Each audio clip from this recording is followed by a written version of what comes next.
रतन सिंह आजाद हुए तो खिलजी खिसियाया था, घर में ही मिली पराजय के कारण वो तिल लाया था। मेवाड़ धरा के कुछ सैनिक पिंजरे को तोड़ गए थे और खिलजियों की आंखों को लज्जित छोड़ गए थे। गोरा बादल चचा भतीजे लाखों पर भारी थे, युद्ध कला के करतब उनके सचमुच तलवारी थे। बिना शीश के युद्ध लड़ा था, कथा अमर कर आए, जीत गई रजपूती और दुश्मन के मुंड झुकाए। तो इधर नगाड़े बजे, उधर दिल्ली में मातम छाया और अहंकारी खिलजी खुद ही खुद में चिल्लाया।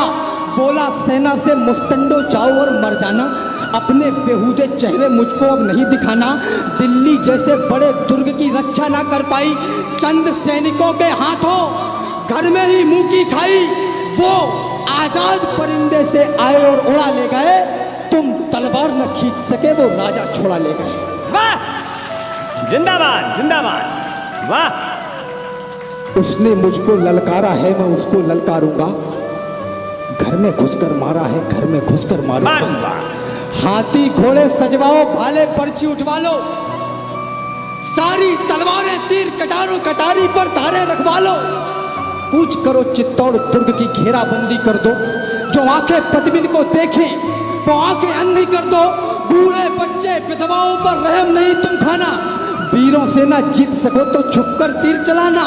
दबे पांव चित्तौड़ चलो तुम भनक न हो दुश्मन को, मैं गर्दन से दूर करूंगा रतन सिंह के तन को। तो खिलजी अपनी सेना लेकर पहुंचा उस माटी में, बलिदानी धरती के ऊपर मेवाड़ी घाटी में। एक मुफ्त सेना को रोका, जोरों से चिल्लाया और कायरों के समूह को एक फरमान सुनाया। बोला सन्मुख दरवाजा तोड़ो, आगे घुस जाओ, मेवाड़ी मान पद्मिनी को मेरे सन्मुख ले आओ। जो ही सैनिक बड़े सभी का सहसा मन न गुलाया, किला नहीं था सन्मुख उनको काल खड़ा दिखलाया। सैनिक बोले माफ करो हम अंदर ना जाएंगे, है विशाल दरवाजा इसको तोड़ नहीं पाएंगे, और तोड़ पाए तो महाराज हम अपना कफन सिलेंगे। किले के अंदर सोए हुए मेवाड़ी सिंह मिलेंगे, सोए शेर जगेंगे तो फिर सबकी रूह हिलेगी।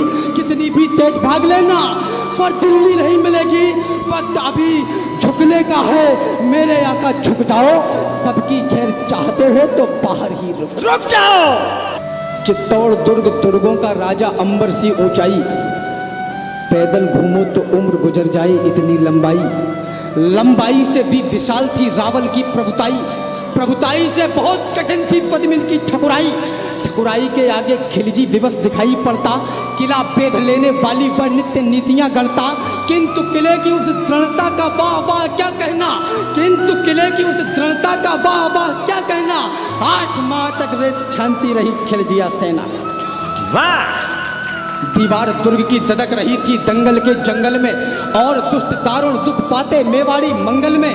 जिधर देखते थे केवल बस रेत दिखाई पड़ता, सन्मुख किला किले सन्मुख रणखेत दिखाई पड़ता। सुनो सहस्त्रों शंकर का सम्मान किले के ऊपर, और एकलिंग महादेव वरदान किले के ऊपर। किला किलेश्वर क्या कमाल था, कुशल कमाल वही था। किला किला था, केवल किला किले का नाम नहीं था। गुप्तचरों ने देखा और राणा रावल से बोले, पहले सांस संभाली और फिर धीरे से मुंह खोले। बोले हुकुम, किले के बाहर काले घन छाए हैं, खिलजी के कायर सियार द्वारे तक चढ़ आए हैं। खिलजी की सारी सेना है थोड़ी दूर किले से। उस रोज खबर ये रतन सिंह के उतरी नहीं गले से। थे महान बलवान किंतु दिल में खलबली मची थी, उस दिन रावल को गोरा बादल की कमी खली थी। वाह क्या बात है।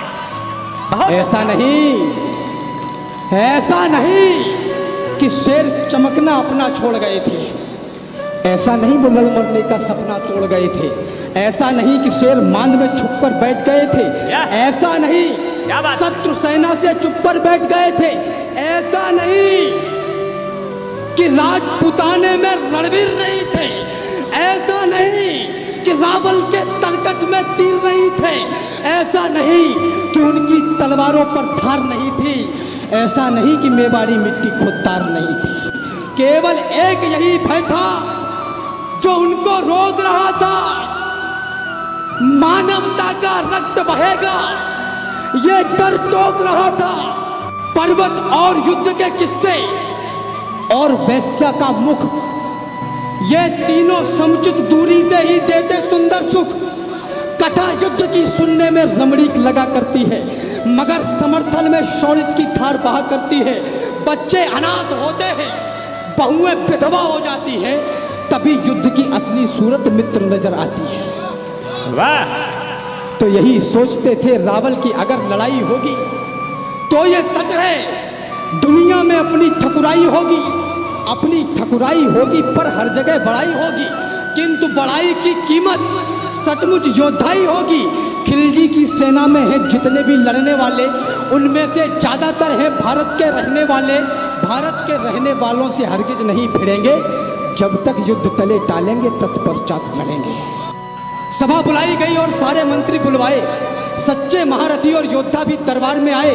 कोई कहे सत्र सन्मुख है रावल, देर न करना, और पड़ोसी राजाओं के लिए टेर मत करना। सच्चा सूरवीर वो ही जो मारे या मरता है, कितने भी स्वान सिंह घेरे पर सिंह नहीं डरता है।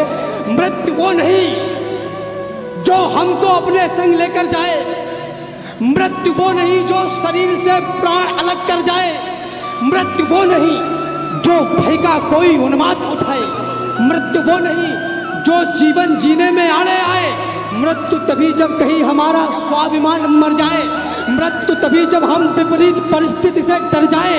राजन क्षमा, मगर कहता हूं कौन मृत्यु होती है, शत्रु अगर ललकारे तो फिर मौन मृत्यु होती है। अरे मातृभूमि है माई, तो माई के लिए लड़ेंगे, जिसमें खेले हैं उस अंगनाई के लिए लड़ेंगे, सत्य सनातनता की प्रभुताई के लिए लड़ेंगे, अटल राष्ट्र भारत की ऊंचाई के लिए लड़ेंगे। अरे किसी और के लिए नहीं, भाई के लिए लड़ेंगे, जग में भरत वंश की ठकुराई के लिए लड़ेंगे। जिंदाबाद जिंदाबाद जिंदाबाद। वाह! फाटक खुले, वाह! किले भीतर से लावा फूट पड़ा था, क्या बात है। और खिलजियों पर भूखे सिंगों सा टूट पड़ा था। वाह! पद चापों से उड़ी धूल धरती को गगन बनाती, मातृभूमि की रक्षा का क्या अनुपम दृश्य दिखाती। हर हर महादेव की ध्वनि से गुंजित हुई दिशाएं, तभी अग्नि की तेज लपट सी चलने लगी हवाएं। बढ़े काल से हाथ मिलाने, सर पर कफन लपेटे, आज चले आखेट खेलने, एक लिंग न दे बेटे। तो आसमान बिस्कुने हुए बाणों को उगल रहा था, और काल भी तीव्र गति से जीवन निगल रहा था। योद्धा अपनी योद्धाई का कर्तव्य दिखा रहे थे, माटी और लाल होवे सो सोनित मिला रहे थे। उस रोज मौत रणभूमि में कईयों मौतें मरती थी, तलवार ढाल से टकराती थी, टंकारे भरती थी। उस रोज दामिनी भाले की नौकों से खेल रही थी, और कालिका स्वयं स्वर्ग से रक्त उड़ेल रही। क्या कहा, वाह वाह वाह! क्या कहा, वाह! बहुत अच्छा, बहुत अच्छा। और कालिका वाह! स्वयं स्वर्ग से रक्त उड़ेल रही थी। बहुत अच्छा, वाह! अब तक तो स्वाभिमान की एक कथा रणमध्य गढ़ी जाती है, इधर किले के भीतर भी एक जंग लड़ी जाती है। वाह! शाका उधर, इधर जौहर, क्या तालमेल अलबेला। मातृभूमि की रक्षा में क्या हुआ खेल अलबेला। स्नान ध्यान के बाद हाथ जब एक लिंग के जोड़े, लगी भवानी जब पहने थे लाल रंग के जोड़े, तो लाल रंग के जोड़ों संग सारे श्रृंगार किए थे। वो सारे श्रृंगार मात ने अंतिम बार किए थे। पहला श्रृंगार आंख में जब काजल की धार लगाई। जरा सोचिए, आपको पता है कि आपको 2 घंटे के बाद में मरना है। अंतिम श्रृंगार, पहला श्रृंगार, आंख में जब काजल की धार लगाई, अश्रु छलक ना पड़े तभी लक्ष्मण रेखा बनवाई। दूजा श्रृंगार भाल पर माने जब बिंदी को धारा, ऐसा लगा मात ने मस्तक पर दिनकर अवतारा। तीजा श्रृंगार होठ पर माने लाली को लगवाया, अंगारों से अदर हो गए, अग्निकुंड दहकाया। चौथा श्रृंगार मात पद्मिनी का आज विश्व ने देखा, जब माने माथे पर डाली स्वाभिमान की रेखा। श्रृंगार पांचवा हाथों की मेहंदी में बोल रहा था, स्वाभिमान का रंग नई पीढ़ी में बोल रहा था। छठवां श्रृंगार कर्ण कुंडल मनमाने लटक रहे थे, जैसे कोई देशभक्त दीवाने लटक रहे थे। श्रृंगार सातवां नथनी क्या मर्यादा धार रही थी, उसके आगे पवित्रता भी खुद को हार रही थी। श्रृंगार आठवां स्वाभिमान की रेखा ढाक रहा था और मर्यादा के दर्शन को बाहर झांक रहा था। क्या बात है, वाह। अब तक रण में राजपुतानी खेल आपने देखा, लेकिन नहीं भुलाया जा सकता जौहर का लेखा। वाह। नहीं भुलाया जा सकता बलिदानी ज्वालाओं को, नहीं भुलाया जा सकता 16,000 माओं को, नहीं भुलाई जा सकती कन्याओं की अटखेली, नहीं भुलाई जा सकती वह दुल्हन नई नवेली, नहीं भुलाई जा सकती वह गर्भवती योद्धानी, नहीं भुलाई जा सकती है कभी पद्मिनी रानी।